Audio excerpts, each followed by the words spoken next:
Hello, everybody. Thank you for watching Coffee Can't Fix Everything. This is a show where we talk about mental health over a cup of coffee. Today, this is going to be a fun one. We've had some great conversation before we started recording. And we've been trying to make this happen for a little minute, I feel like. It's happening. It's happening right now, Patty. I appreciate you coming and chopping it up with me and having some tea, coffee. But I really want the people, before we get into the conversation, what's been on my heart to talk to you about. Okay. And I know you've been on podcasts. This isn't your first go around with the podcast, but with my audience, I want people to know, like who you are, what you're about, and I think it'll just make more sense of like what we'll be talking about today. Okay. So to introduce myself, I'm Patricia Barbee. People call me Patty for my Facebook name, but my family calls me Patsy. Okay. I am a teacher at heart. I've learned to become an advocate through teaching because I care about children. I care about people in general, but I care about the future, and I know that they are the future. It sounds like a cliche, but I know that without people like me who care, who want to see a difference, it's not going to be a free feat. No, absolutely. And also, a shoe game is always on point. I just got into. Go do it. Say whatever you gonna say. I really just got into shoes. I've always been like a Chicago girl. My stuff has to match. I like shoes, but for a phase of my life, because my mom wouldn't let me wear gym shoes, it was always pad leather wallabies or something. I really didn't get into it, but I found a vendor and I have like 60 pair of shoes now. Way more. I need those. I ain't never been like, what am I gonna wear? Cause I know she gonna come with something. At least it ain't gotta be nothing crazy, but at least gotta, make it do subtle. What it do. Subtle. And you match it, you look good. Yeah, I appreciate you. Yes. Appreciate you. On my drive here, I've been just turned 42. My nonprofit just had our last conference, and I'll just say this: I'm mad I missed that. Yo, you gotta. I heard the day of I was doing something, and I was gonna leave, but the person who told me was like, "Well, it's halfway over." I said, "We as a community have to do better with advertising because you think people see it. I didn't see it at all. I know, and I felt like I wanted to be there." You will be there next year. Yes, please. No, this year. You're right. And that is something we are getting better at. Every year. It's a work in progress. It's a work. What works and what don't. A work in progress. But with that, like another thing that I'm working on, and this year or 2025 for me, going up another level in my profession, building more with the Healthy Project Media, everything has been not even a subtle transition, Patty. Just like I was here on Monday and just so it's abrupt.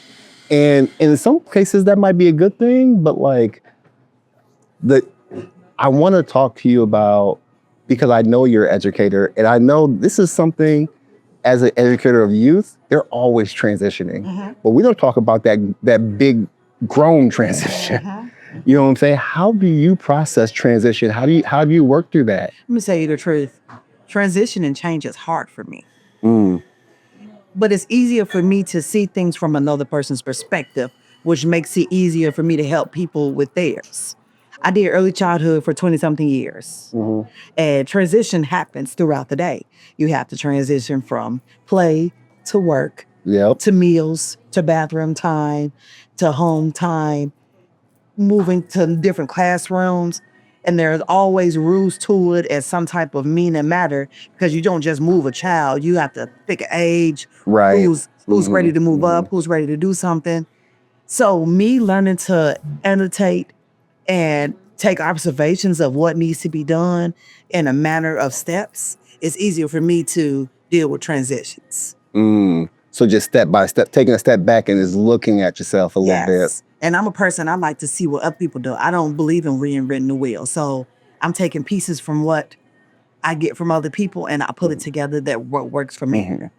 I'm glad you said that, because I feel like for me, what's been helping me, I noticed I was in this transition. Like things just didn't feel the same. I felt like I was, at 42, I was maturing some more.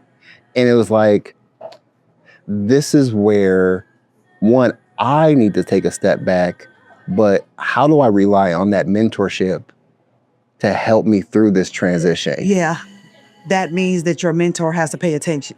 A lot of people say they're mentors and they do things with children or people. That is a huge responsibility. I don't think people... And it's usually just keeping company. But it's still, you keeping company, but you still have to be... You have to do more. Mentor is way more than keeping company. Yeah, but no, go ahead. Go ahead. In a room and be company with someone. You have to know their ins and outs. You have to learn their family dynamics, who they are as a person, what they want, so that you can help the transition be more smoothly, because change is everything. Right. But some people do not know how to deal with it, even with the children going from middle school to high school. And that's why with my program, I deal with middle school, because it's like the lost land. Right. They don't have as much as the babies or the younger kids, and they're not high school children yet. So their transition is thrown into a world. You just going to different classes. You went to school with 600, 700 people. You're finding yourself. You're trying to reinvent yourself. Who's helping you with that transaction? Your parents are not always able to do it. Your teachers have a certain time of day. You need someone to say, hey, I see you doing this. This is unlike you, or this should not be something you're doing. Let's try this. Let's go this way. And what I think what has helped my transition in my life, though abrupt, some pieces abrupt, has been the fact that I've been able to reach out to people. Mostly is my OGs, like my uncle, like people that have known me from a shorty, that know if I say something, they know what I really mean, and they can say, hold on, pump the brakes. This is what I'm hearing. And I'm like, oh, that is really what I'm saying. You got to be able to know that person. And it's vital. It's vital. You can't help with something that you don't know information about. But how do you encourage that person that is going through a transition, but isn't really rocking with mentorship like that? How does that person transition safely? Is safely the word? I mean, it is. We still have to watch people, whether they're into mentorship or not. It's a friendship. It's some sort of bond. It's sort of part of companionship. You have to pay attention to people. And I tell people all the time, we think that love languages is being in love with somebody, but it's not. It is how you receive things. If I can't give it to you how you receive it, and I cannot learn to care about how you receive things, there's no need for me to even pretend like I care. I cannot help you if I don't know how you receive things. Man, please, I'm gonna repeat that in the episode, because I've been the person, this is what you need to do. You need to do this, and you need to do that. And that's why you ain't getting this, because you ain't doing that. And I'm like, yeah, sounds like Charlie Brown teacher. Look, and they might be saying the correct thing. And it's going in this ear and out the other. You didn't take the time to know who Corey is. Not at all. If you don't do it, then your words are wasted. Your words are wasted. I have a family member, love of the life. You can see the transition that she has made in life, because she went from being, I'm just going to give it to you abruptly, to I'm going to see how you going to take it. This person takes it differently. That person takes it differently. I don't treat everybody the same, because everybody is not the same, even down to the smallest sense of, you like coffee, I like tea. Right. You can't guess that somebody wants something or bring me a cup of coffee and then it sits there and you're upset that it's there. I don't drink coffee. All it took you was 2 seconds to ask, how do I feel about it? Do I drink it? Yep. We do too much guessing when we do too much guessing. Just ask the question. Yeah. Just ask a question. I don't believe in them questions. I'm in classes, anywhere I go, networking events, everything. I'm asking questions because I want to know. I'm not going to just guess. I'm going to know. Yo, asking the question has been hard for me. Like, I can question myself because I feel like sometimes it's easy to be hard on yourself. you look yourself in the mirror, you can see all your flaws. It's hard to see the positive things. But during anything, it's hard for me to know the right questions to ask. I'm always afraid, is this the right question I need to be answered? How do I say this? You know what I mean? Mm-hmm. Like, I don't want to come off as disrespectful sometimes. And those are the kind of the thoughts, but no one really thinks that way. And I think that a lot of people do. But I think that as someone who is trying to teach something, you have to understand that not everybody is going to learn from a certain manner of which you teach. So if someone asks an out of the box question, you take it in good stride. You don't take it as someone's being disrespectful, because I'm asking a question to get an understanding, and not all about getting an understanding. I need to understand so that I can move forward. I'm not going to pretend like I know something or that I've been there, done that, and I don't understand. You could go completely off track when you could ask a question and go where you're going. Don't be embarrassed of anything. If you don't know, you don't know. You don't know, you But don't know. Said, there are people who will make you feel like, oh, that was stupid, or you should have known that. I didn't. That's why I asked you. Now, how you give it to me is a whole different question. But I asked you because I do not understand. I need a clear understanding so that I can move forward in my thought process. That's what's up. Just from this little short conversation we've had so far, I've always, there's a difference between knowing someone cares about the work they do online than having an actual conversation with them. And I know you're a person that loves to serve, the way you smoothly moonwalked over how I asked how you transition. And you went all the way into how you help other people. Because helping other people helps me.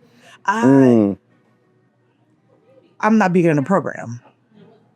And I've never been a person who's been me. Now, don't get me wrong. I am me. But I've never seen it being a one-person movie, because that's boring. I like people around me to be able to say things and do things and have a better understanding so that we can grow together. Because I don't know everything either. Right. But I know that when it comes time to transition into things, it's not easy. Change is not easy. Man. Even the slightest change. Even the change that needs to happen. I'm very apprehensive to things. People be like, you're so brave. No, I'm not. I've been thinking about this for the past year. And that's what's taken me so long to propel things that I know I can do. It's just you got the little doubt in your mind. Yep. So and it manifests if you don't see that, if you don't transition from sitting on the couch and watching Chicago PD to going to that office and giving them 3-4 hours of your thought times, when you can be over here making a change. Even though the transition is hard, you're going to be stuck. And then you're going to have to make an even bigger transition, which is going to boggle your mind, because it's coming. Let's talk about that. Let's talk about the transition from wasting your time to investing in yourself. It's a big deal. Ooh. And I'm still dealing with that, because I know that I do work in the community, and I know what I think my purpose is to serve and to help people. But I need to take a moment to just sit in. This wasn't my life 4 or 5 years ago. When I came back to Des Moines, I just came back because Chicago didn't feel like home anymore. I didn't know what I was going to do, who I was going to meet, where I was going to go. I didn't know anything. I just knew that it clicked in my mind, it's time to go. I'm one of those people. It can click in my mind tomorrow, it's time to go. And I'll be packing up the dishes. But I know that in this point in my life, I'm transitioning from just Patricia Barbee to executive director, to other things, to showing people that I can do this. I know this. I might not know the technology or the terminology for it, but I know what I'm talking about, and I can do this, and I can be of help. So going from just, I'm going to do what I want to do, to people are dependent on me, is a major transaction that it still sits on me. Because am I doing it right? Am I being helpful? Am I helping you? Am I looking crazy? Right. Well, because it feels like you have lives at stake. Yeah. No big deal. I feel every day like I'm not doing enough and that I'm letting them down. And that is a little more motivation for me to get out of my own way, transition, and move quickly. I got a cousin that says, take your time or hurry up. Take your time or hurry up. Like, move, get moving. Because sitting still does not cause anything. Get to moving, and then when you get to moving, you will figure some things out. Yeah. I love that. Yeah, I think just speaking from my own personal experience with my transition and the things that I have now, mind you, my transition were things that I said I wanted to do. Right? Like, I'm going to do this. Seriously. Right? And now realizing, oh, it's kind of fast over there. Like, I was just like, okay, but there's something to still transitioning, understanding it's going to be hard, it's going to be stressful, and the beauty in that, and just doing it, and it's worth it. You already know what it's like on this side. You don't know what it's like on that side. You could always go back. People don't realize that if I don't like this transition, I can always go back, and it's not regressing. It is me seeing that I need to start from a different point. It's maturity. It's a different view. It's maturity. Yes. Because I hate how when people make others feel like they did something awful by saying, you know what, I tried this and it's just not for me. Ain't nothing wrong with that. And that's what I want the girls in my program. I want you to have offered opportunity. If it's not for you, it's not for you. But you can say, I tried it. I've been there. I've done that. Yes. I seen for myself. I didn't read it in the book. I didn't see it on the TV screen. I did it. I was in it. It wasn't for me. It happened all the time. It happens all the time. From simple as buying something from the store. Oh, it was cute in the store. And that ain't for me. Let me see who wear this size. Yep. If it's not for you, it's not for you. The thing is trying. And the transition is and training yourself to move in different manners. Like when we did transition in preschool, if I put on a song, you know it's time to clean up. You know it's time for nap. You know this, you know that. It's sending ourselves cues to let us know that it's okay that this transition is happening. Be okay with it. Even if it fails, it's happening. Start over. Right. We have a fear of starting over when we start over every day. Look, that sounds, I'm not laughing because it's so simple. It is so simple. We start over every day. You choose to get up and be a father and to go to work. Right. And to be a husband. I ain't trying to go to work every day. Man. So there's some things we're not gonna want, but it helps and where we're going to. It hurts. Yeah. And that's why I'm starting to understand the consequences of your actions. And we hear consequences, we always think negative. Nope. But it's not always negative. Nope. That's why we have treasure boxes. Man. You had a positive day, here's a positive reward. Man. Yeah. That's the consequence to your actions, to what you did for that day. And I think during transition, and something that I'm trying to impress onto my kids and to those that I am blessed to say I mentor, not a whole lot, but like there's some that I do. Like there's a consequence for everything that you do, negative or positive. So if you're doing something that could legitimately be, it's just hard, right? But if you get up early, if you study more, if you run that extra lap, if whatever it is, there's going to be a consequence for that is going to benefit you and to assist you in your transition, right? You helped me through a transition. I've been on the struggle bus, and I got something like, okay, I could do this because you got to. Sometimes you have to believe in yourself more than the outside voices, because it comes to a point they don't matter. They don't matter. You want to be so much into someone's mind as a mentor that you become a part of their conscience. So they might not hear what you said in your voice, but they hear it in their own voice. People don't matter. And the fact of when you get a consequence, negative or positive, especially the negative ones, they're not going to come and hold your hand and say, I had a part in this. Right. They're not going to take credit for that. They're not going to take credit for what should have been done. Because it's a whole bunch of shoulda, coulda, wouldas. Whole bunch of shoulda, coulda, wouldas. I got a whole list of them. Man, Treasure trunk full of them. Big ashy shoulda, coulda, wouldas. But what are we doing to move forward? Mother died. What am I doing to move forward? I was stuck in time. Moved on, father died. Stuck in time again. In a horrible marriage. Stuck in time. What am I doing to become this person that these kids need and that I need to be okay with looking in the mirror? What am I doing to transition from being hurt to being healed to being humbled? So what did you do? I just held on to what I heard people say about me my whole life. You are this. You can do this. You are loved.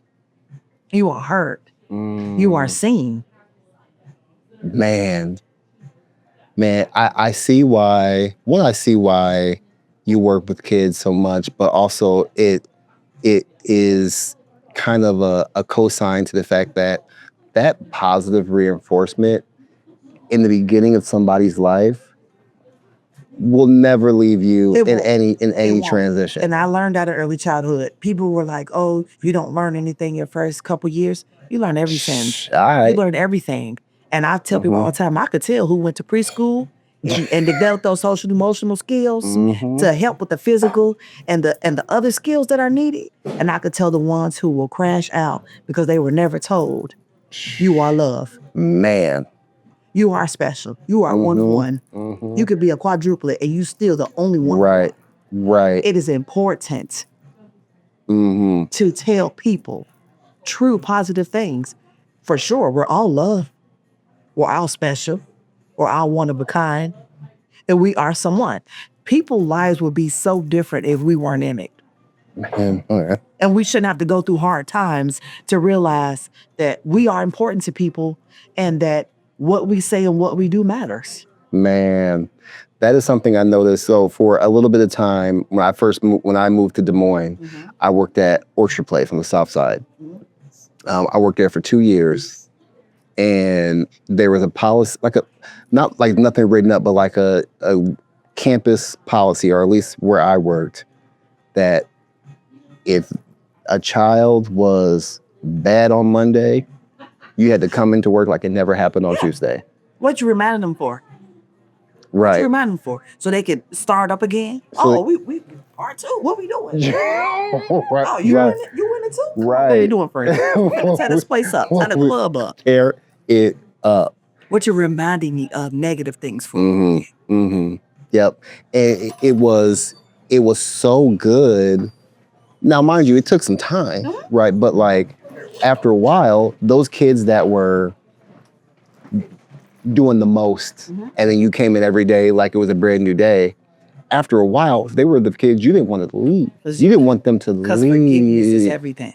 Like they were great. I forgive you for your behavior. Yes, and they didn't want to leave. Yeah. Because they know that they're loved. Forgiveness leads to love, to understanding. You're not going to come in my face every day and remind me of something I did 5 years ago on accident or something. Or you're not going to come to me while I'm transitioning from negative behavior that I've learned to positive behavior because you are in my life. You need to be a positive force, or you need to be quiet. Right. I'm deep. If I never said anything else more seriously, be positive or be quiet. Be positive or be quiet. You need to put that on a t-shirt. Because I am Project Bill. Yes, like these kids and people in general, we need you to know that. We saw you. I dropped my pencil. You picked my pencil up for her. Right.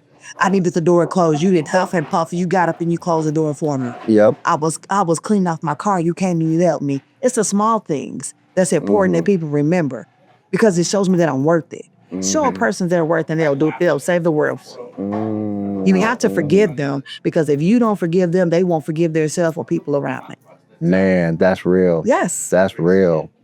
They need it and you need it. I need it every day. Yes. Every day. Yes. It's a practice that I've started doing. I've been doing it forever. and then stopped for a while because I was in the quicksand of transition. I was just stuck. Didn't know what I was doing. Just out here, wasn't brushing my hair. Hats was on. No, I was elbows ashy out here bad. I can't talk because it's days when I come out to people car and they be like, no, we're not doing that. Go. It's so much easier for me to take the lazy way out of things. Man. I won't allow other people around me, especially the kids, to do it, but it's so much easier for me to take the lazy way out. And how am I being an example to them if I'm not showing up as myself? Yes. What I'm supposed to look like, what I'm supposed to feel like. Fight through it. I had to fight through it. I had to get back to a practice of I listen to every morning, and it's the same TD Jakes playlist, motivational, every morning as I drink my coffee, and it's just positive, and it gets me in the right state of mind before I even scroll on social media, before I do any work. Yeah. And it just gets me it just gets me where I need to be for the morning, and I can get into my routine. And I think it's those little things like that that have really allowed me to like walk into this new transition of my life with my whole chest. You know what I'm saying? Because you know that you got something behind you. You know that the words that you're listening to are powerful and they mean something. I'm telling you, there is power in words that when you forgive someone and you love them and you hug them and today gonna be the best day ever. Even though you just told me up yesterday. Today gonna be the best day ever. That does something for your soul and their soul. Yep. You can think yourself into a depression. I've been there. I get it. You know what I'm saying? And there's something about keeping those tools around you, those positive people around you. I know exactly who I can text or who I can call that I know no matter what they are going through themselves are going to pour something positive into me. That's what I'm talking. And vice versa. You know what I'm saying? I just know. I know. Let me go holler at Lou. I know Lou is going, even though he's going through whatever, he is going to give me something every time. And or whomever, the people that I know who they are.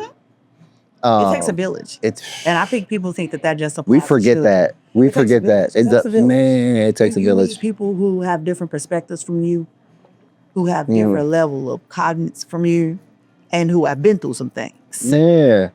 Because they don't necessarily want you to go through it. They can give you the experience. You don't have to go through certain things in order for you to understand. Maybe not. Right. No. It's a no from me, dog.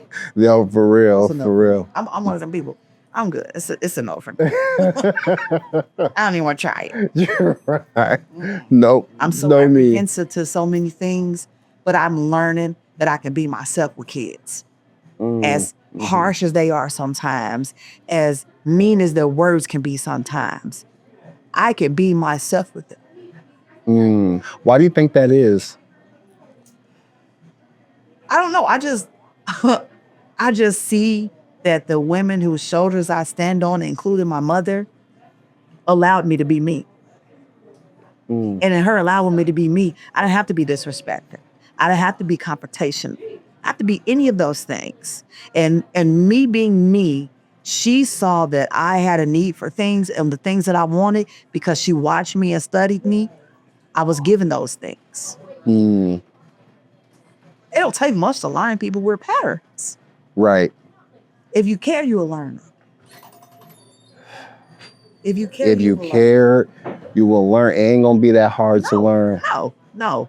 And that's with any relationship. Father, son, mother, daughter, polygamous relationship. You got 18 boyfriends and girlfriends. Y'all together. You learn nerves. You learn things about people. You learn how someone walks, how they talk, what they sad about, what they glad about, what they talked to you about last week, how you need to remind them so they can be excited all over again. It's just you are in a community. Make your community better.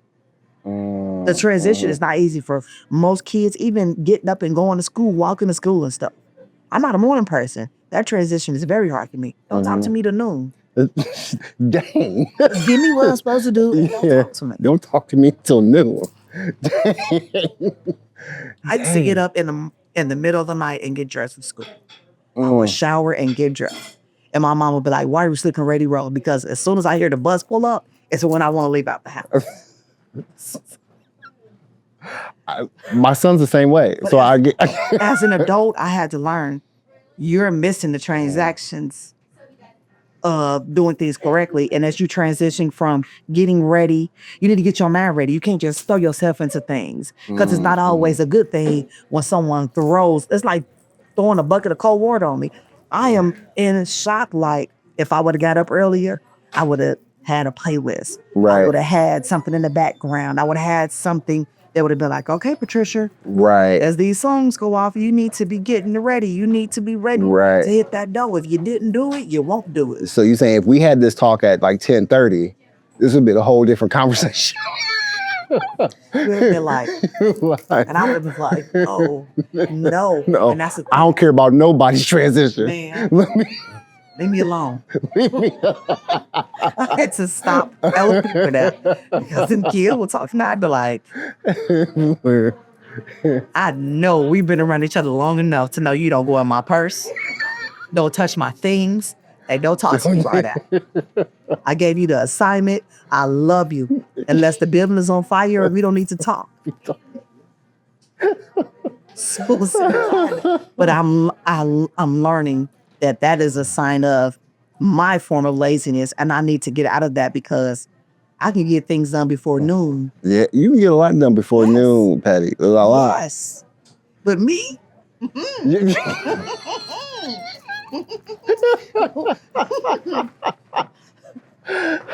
call me when I'm like, girl, I know you got a clock.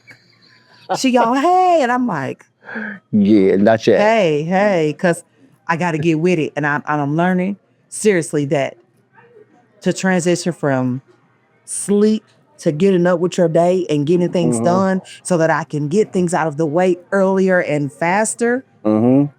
It's a hard transition, but I'm getting into it. Right. Because most people don't operate on my time. They're already done reading emails and done with their day by now. And I'm just not getting it. Yeah, no. Oh God, I ain't mad at you, Patty. This has been. I knew this was gonna be fun. I appreciate your time. This is the moment I like to give my guests an opportunity. There could be somebody listening that is currently going through a transition and doesn't know where to start, what to do. They don't have a community or a mentor. What advice? What would you? This is your opportunity. What would you say to them right now? 2 things. Give yourself time. Things happen in life suddenly and abruptly, but that is not so often that you cannot give yourself time to adjust to new things, new work schedule, new school schedule, with new people in your life, people who have left your life. And trust the process and get some people around you who see you. They see you in your good times, your bad times, and your undecided times. They've already decided that you're worth it. Because sometimes we don't believe that we're worth it. Get you some people who see that you're worth it and give yourself time to adjust to things. I love that. And all of that, Patience. life gets easier. Patience. Yeah, it gets easier. Awesome. Hey, I appreciate you being here. Thank you for having me. Yes, everybody, thank you for listening, watching Coffee Can't Fix Everything. For like I say, every episode, I'm not a therapist, but if you need someone to talk to, I will have all of those links in the description of this episode once it goes live. Again, Coffee Can't Fix Everything, but we're gonna have a conversation to break stigma and to talk about it with our people. And use that help. Nobody's judging you. And if people are judging you negatively, they probably shouldn't be in your lives. That part. You get your help. Get your help. However you can get it. However you can get it. You're worth it. I don't even know a lot of people, but I know you're worth it. You're here for a reason. You're worth it. Get you some help and get you some people who love you. I appreciate that. Again, thank you so much, everybody. Thank you for listening for Coffee Can't Fix Everything. I'll holler at you next time.